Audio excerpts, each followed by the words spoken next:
In the actuals, what you see there is actually the amount that was put aside for federated bodies, not necessarily the amount that they received, because they received their money contingent on supplying, like providing their audits. And I have an update on that as well. Contractual obligations.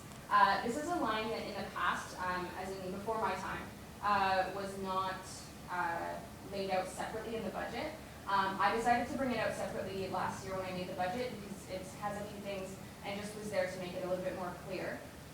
So it includes things like the executive tuition. As per the Constitution, obviously, we can take a number of courses paid by the SFUO.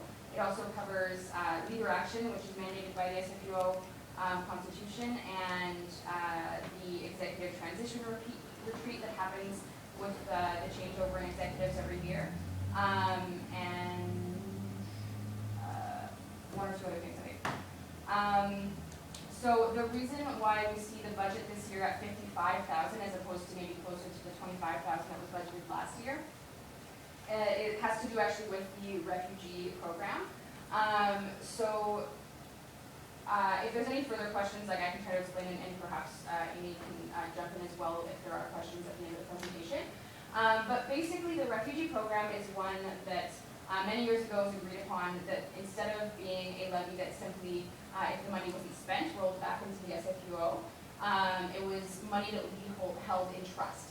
And so that means it would keep it for the program, whether or not it was spent that particular year. So we realized that this had not been respected over the past many years, and found that essentially we owed them money because that money did not have been put in trust for them. So in going through those numbers, we found that we owed, I basically owed them roughly $50,000 over the past many years. And so what we've done this year is allocated $25,000 to the program on top of the money that they'll receive from a levy from students. And this is actually allowing a third refugee student to come for this year, which is really exciting. And